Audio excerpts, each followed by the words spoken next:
The goal of this work is to be able to have consistent performance in Flash. And we know that there's modern applications that require consistent, predictable performance.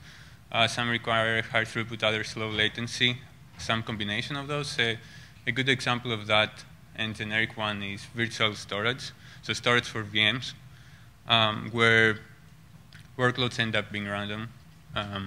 So to achieve that, there's different options that we have. There's memory.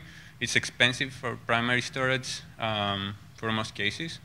It can be unnecessarily fast, if there's such a thing, but it's still expensive. And then there's hard drives, which are slow and unpredictable for random workloads.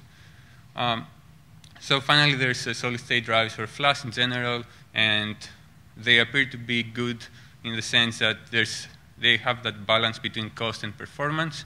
And they're not quite predictable, as we will see, but they're fast. So the question I was asking was, can we achieve predictable performance for storage efficiently? So the outline of the talk is, first I'm going to show you some results showing that performance in SSDs can be unpredictable and is often unpredictable. Then I'm going to show you a design to make SSD storage predictable, first by a very basic solution with 2 drives and replication. And then I'm going to generalize that solution to any number of drives. And finally, I'm going to show you some results. So performance and predictability. So when you do reads on a drive, on an SSD, in this case, 256 kilobyte reads, you see that in the x-axis is time, y-axis is number of IOPS, in this case, just reads. We see that the performance is high and stable. But as soon as you do writes, you see that after some point, the performance will drop because of the garbage collection and internal operations of the SSD. It cannot keep up. So then the performance drops and it becomes unpredictable. Now, if you zoom into that graph and look into the response time between arrivals, sorry, the time between responses, these are just 2 seconds. We see that there's those blocking events that happen pretty frequently. And those events correspond to 60 milliseconds of blocking time. So any request that is queued up is going to have to wait for 60 milliseconds whenever this happens. And this happens a lot. So if you look into 1 second of this graph, out of the 2, you see that there's about 6 points, about 10 points, and so in total, it's 600 milliseconds out of a second being given for that blocking time. So as you would expect, if you mix reads and writes, now reads are going to be blocked because of that, and that's something we don't want. So in this case, I'm showing you mixed workloads. We have reads and writes, and then we just have a few writes. I set the rate to be pretty low, and then most of the requests that go to the SSD are reads. And we see that the reads are affected by the writes, and their throughput varies. And I'm going to show you the same experiment in a CDF graph to see that the number of read operations varies from almost 100 to 400, and then the writes vary as well. So if we didn't have writes, then we wouldn't have variance for the reads, but now we do. So we want to solve this problem. We want to make the reads consistent while not affecting the writes. So to do that, we tried different heuristics. Some of them work on some devices. They didn't work on other devices. It depended on the workload. It's very unsafe to say that we have that heuristic and it works the way we want it. So what we said is, let's physically separate the reads from writes. So whenever you do reads on one drive, you cannot do writes, and vice versa. So to do that, the simplest design we came up with was to have 2 drives at the bottom, 2 SSDs, and at the top we put a cache.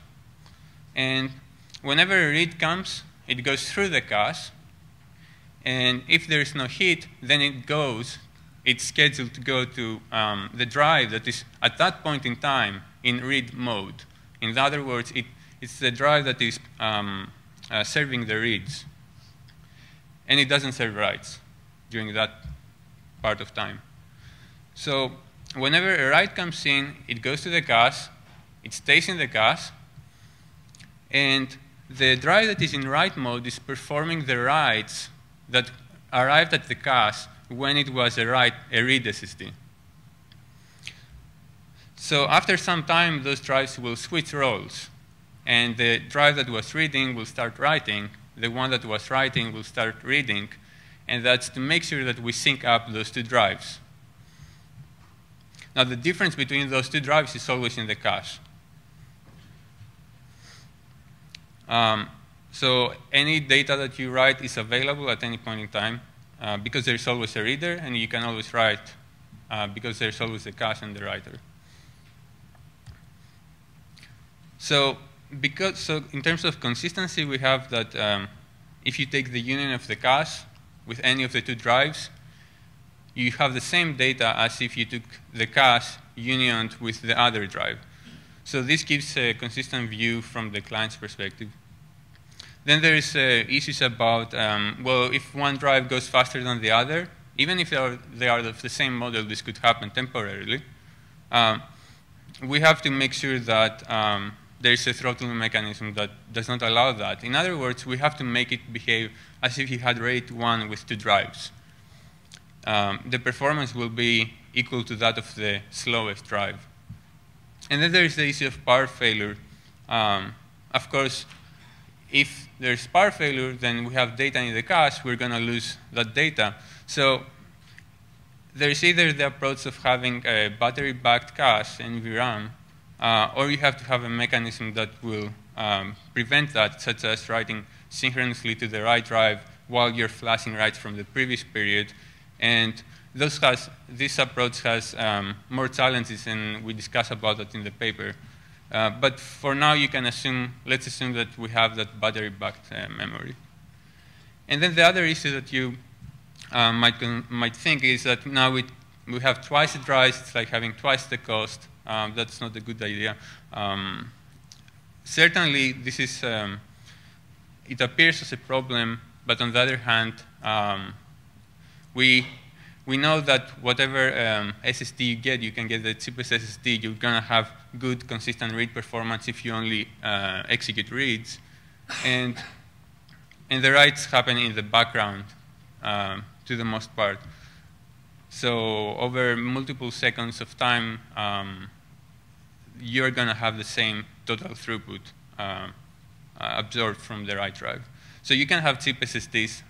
The other thing is we don't need to have this design. This is the simplest design. You can have multiple drives distributed, or you could have you could use another redundancy method such as erase recoding.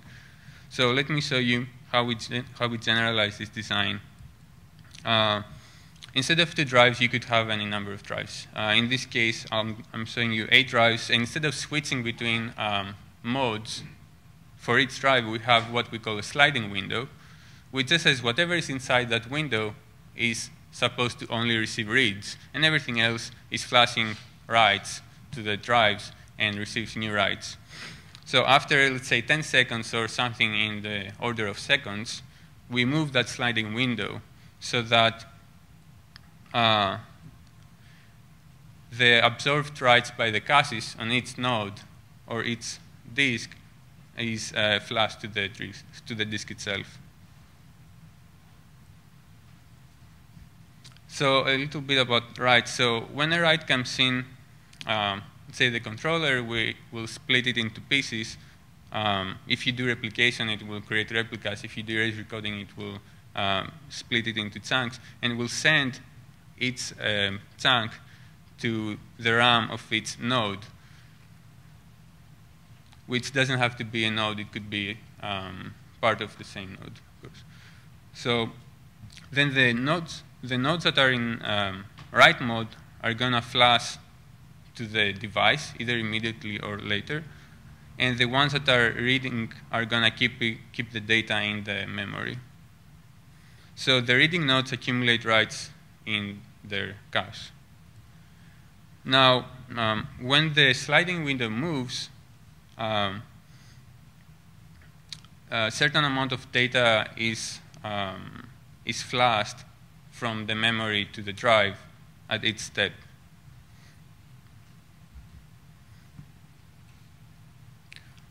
So some performance implication of this method is when you use replication, you can adjust the window to whatever size you want. Now, a problem you might think is that if you have a certain number of readers inside that sliding window and you don't have enough writes, then you're going to have a lower, your system will be less utilized because your system is available for more reads, but you're not doing enough reads, and the same for writes. And that can be addressed by dynamically adjusting your window. And I'll show you an experiment with that. So the evaluation. So this is what we saw before with mixing reads and writes on the same drive. And that was with a low rate of writes. So not many writes, but still we got a bad variance from the device. Now, if we have two drives and we do the replication, we get something like this, which is we see that the reads is a flat line. So we achieve consistency for the reads, and the writes are behaving as before. And if you look at the CDF of that, you would see that straight line almost for the reads. So more like 95% of the reads achieve their maximum performance, and then the writes behave as before. So I've showed you mostly small requests, and the same thing can happen for large requests. This is 4 kilobytes for small requests, and we get the performance for the reads we would get if we didn't have writes, and the writes behave as before. We ran some experiments with the traces. So in these two plots, I'm not plotting throughput. I'm plotting the time between responses, essentially. So on the left, and I only look into 20 seconds of the execution. Those are just 20 arbitrary seconds. And on the left, we see that there's all those high latency events that happen that are around 100 milliseconds. And on the right, where we separate the reads from the writes physically, we almost get none. So we ran some experiments with more than 2 drives. This is without Rails, and we ran the same workload without and with Rails. And on this graph, we see that the reads are being affected by the writes. Their performance is very slow until the writes complete in this particular workload. And then the device, all devices can be used to serve reads. So in this case, the sliding window was 2, which means that we were giving 2 drives for reading at every point in time, and 1 for writing. Now, if we use Rails, then we see that the reads complete really fast. So I should say that those 2 streams of reads and writes are independent with each other. So the reads complete because they always have the throughput of 2 reading drives, and then the writes complete after 600 seconds instead of 800 as it was before. So there's more details in the paper, of course, for all this. The conclusion is that solid-state drives are fast, but they lack consistent performance under read-write workloads. Modern applications require that. We have consistent performance in many cases, and that we have low latency consistently. Rails uses redundancy to separate the reads from writes physically, and it provides read-only throughput and latency for reads, and you get at least as good performance for writes as before. Thank you.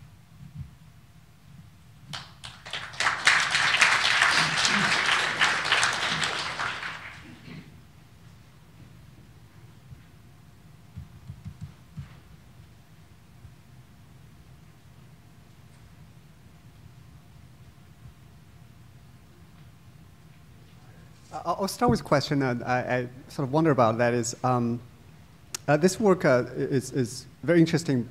It depends on some important characteristics of flash reads and writes. That is, writes are more variable in terms of performance, and they interfere between themselves. What is your understanding about the future trends of flash storage in terms of these characteristics? Are they going to be more sort of pronounced in the future? Because in your paper, you actually mentioned one of the most recent drives actually exhibits less of the problem that motivates your work. Yeah. So we talk about that drive in the paper. We actually have a graph showing its performance. So that drive, as we say, is a lot more expensive. So it might be, I think, 4 times more expensive. Probably it incorporates more hardware inside. So I think that even in the future, these become more common. So I've only found this one drive for now. But even if they become more common, they will be expensive. So I believe that even if that happens, there will always be an incentive of having something cheaper that will have this problem, and it will be cheap enough that it will be better to buy that white box, in a sense, device that is cheap and build this thing by yourself using software, as opposed to getting some black box, very complicated, expensive SSD that will not have this problem as much. And then it's also that if you did that, then you wouldn't be able to use your resources as efficiently, because now you can get those very cheap SSDs in the future, or build them in the future, and then you can distribute them and use them in a smart way that would allow you to get this nice consistency and also utilize your resources efficiently, as opposed to having more hardware within a black box that's not fully utilized. Peter Desnoyers, Northeastern. It's definitely interesting. One thing I was curious about, so one thing you talk about in the paper is sequential write after random write. Several of the Intel drives, which are known to be page mapped, have a problem with that, whereas a large number of other drives with a slightly different, fast-like organization don't have a problem with that. There's at least one other parameter I've observed,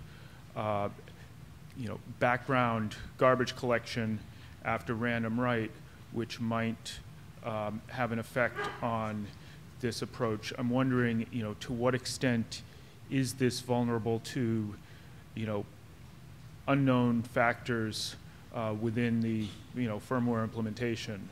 In other words, it's essentially, a black box approach to trying to factor out problems underneath. So you're saying whether this method would be affected by change? Yeah, so what assumptions we're making and whether they would change? Right, so in particular, one assumption here is that once a write is completed, it's fairly soon afterwards, it's safe to start reading from that drive. Yes, so we do make, so when, I should emphasize that when we switch after a fair amount of time, which means multiple seconds. So we've seen drives that if you switch after, if you switch every 5 seconds, you're gonna get a lot of variance right after you switch, and it will stay there for maybe a second or 2 seconds. And we've seen relatively newer but not good cheap drives that don't have that, and you can switch every 5 seconds and it's fine. So as long as you don't switch fast, it looks like some decent but cheap drive will be behaving nicely. Now, I would hope that it will remain like that in the future so that we can do that. And if it didn't, then I wonder whether it would create problems without even using this approach. So I would hope that it continues anyway. Because even if you didn't do this, if you didn't use this method, then it would mean that all your reads after your writes, and maybe your writes too, will be interfered more by the previous write. So I would expect that this shouldn't happen. Okay. But thank you.